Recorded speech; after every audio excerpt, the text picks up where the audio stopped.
Welcome to installing PyApacheAtlas.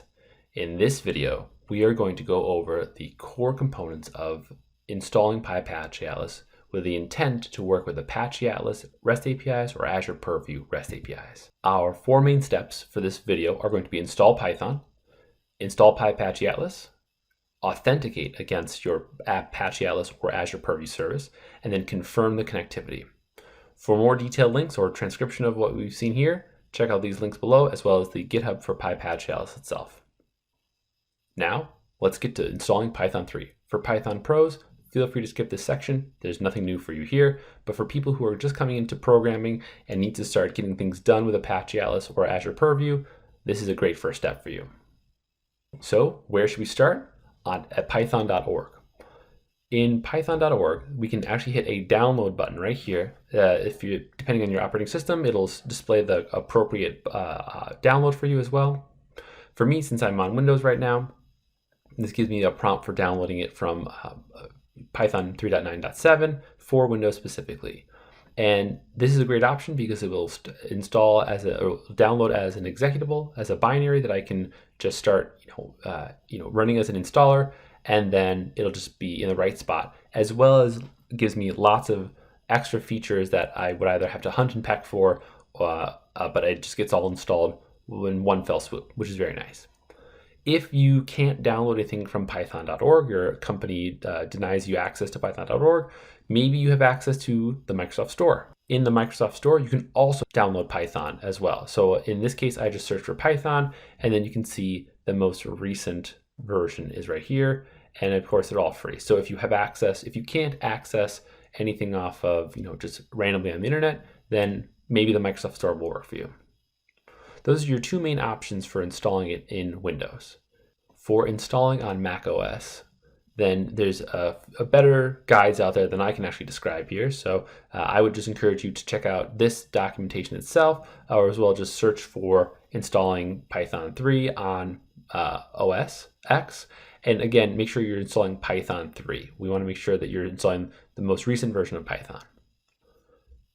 For Linux, same story. There's a lot more, assuming you're a more advanced user. So there's another repository that you'll need to be able to install on your system, and then you'll be able to access the most recent version of Python as well. That's installing Python 3. We can also go into a development environment or on the terminal and just confirm that it is indeed installed and working correctly. I'm using Visual Studio Code, or called VS Code as well.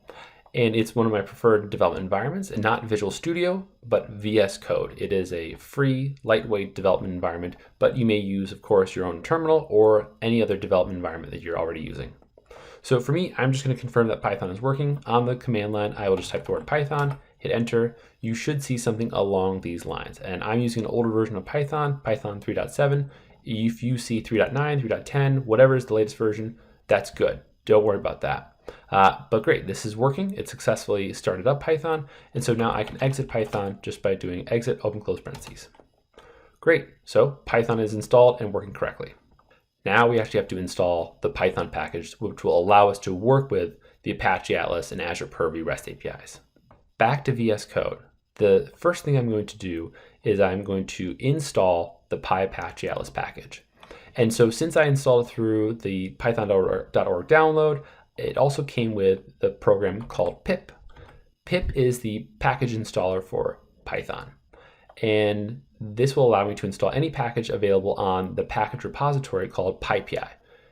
I could also point to, let's say, a package repository that is private to me, such as through Azure DevOps, using Azure DevOps artifacts and their package feeds, or any other tool that offers a similar service that your IT governance or your IT security has mandated you to use. So I'm using the public ones right now, but it is absolutely possible to download PyApacheAtlas one time, get it into your private package repository, and use this as well in connecting to that private repository as well. That's a little bit beyond this conversation, but know that it is possible, and your IT team can and should support that method if they're going to lock you out of installing from the public exchanges.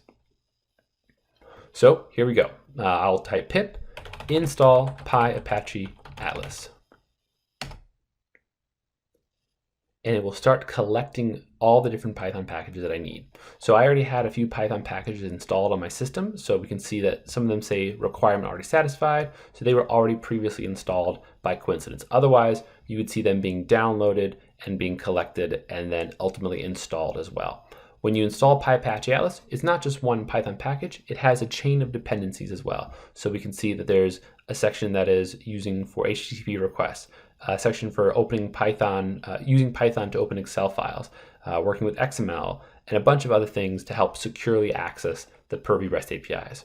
You can always find more about these individual packages by looking at their individual PyPI pages or on GitHub, but that's again beyond the scope of this installation. So great, I've installed PyApacheAtlas. Let's confirm that it is actually working. So I'm going to run a command line script that will let me know that it's installed and installed properly. So that would look like this.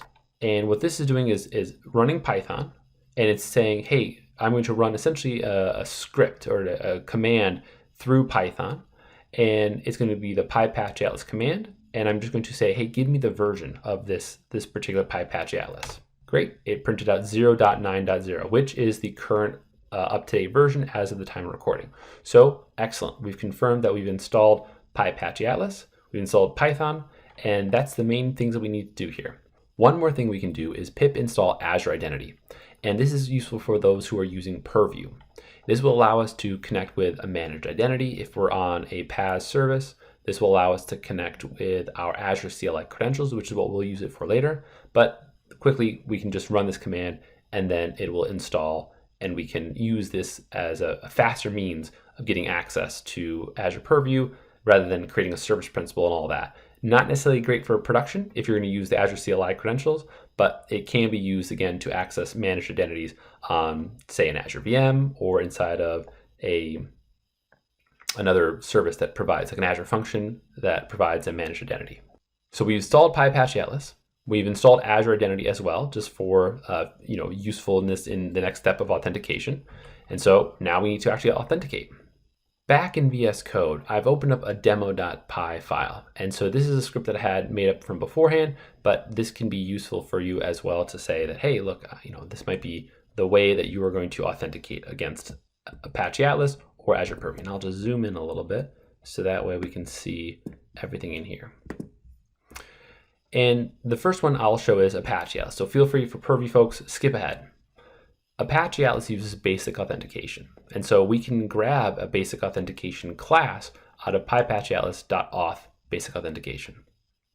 In this case, we also will need the Atlas client. And so this is again pointing to Apache Atlas, not Azure Purview.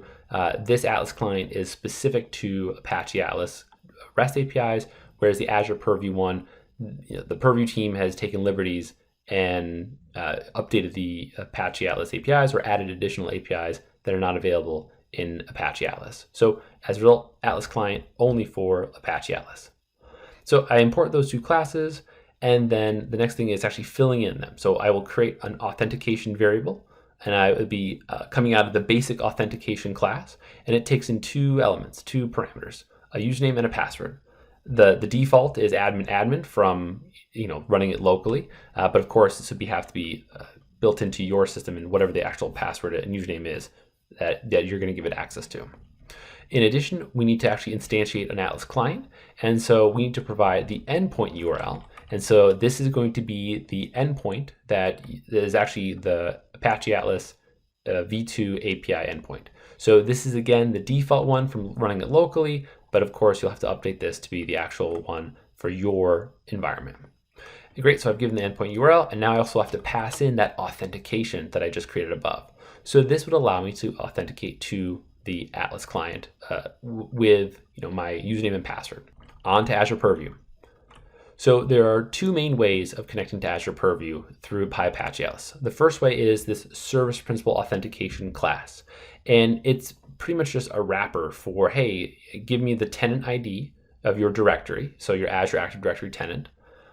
Then I need a client ID from that service principal, and then I need the client secret of that service principal. So the secret value and not the secret ID. I've seen a few people make that mistake. So you want the secret value, and not the secret ID. Again, you only get the secret value one time. So make sure when you create that service principal, you grab that value and then you take it along with you and you hold on to it. Of course, a more secure way is perhaps integrating this with Azure Key Vault or something like that. You don't want to be hard coding those secret values into this script. However, for demo purposes, that's what we're doing here. So once I have this service principal authentication instantiated, I've provided it valid values, then I can go and create a Purview client. And this is where, again, I've imported from PyApacheAtlas.core import Purview client.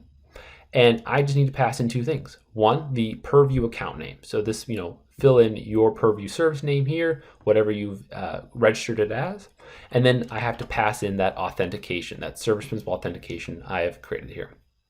So great. Once I've done that, assuming that my service principal itself has data curator role as well as a collection admin role on one or the root collection, then I'm all set. I'm ready to go. The other option is to use Azure Identity, which is actually what we will be using here, because I think it's very convenient, especially for local development. I can use the Azure Identity package, and I can import, in this case, the Azure CLI credential. Alternatively, I can also import like the managed identity credential. So I'm using, let's say, like an Azure function. I could just pass in the identity of the function, which is really, really helpful and really, really neat, and a much better solution than just using the service principals and having to manage those secret values. So, but in this case, I'm local, so I'm going to just use the Azure CLI credential.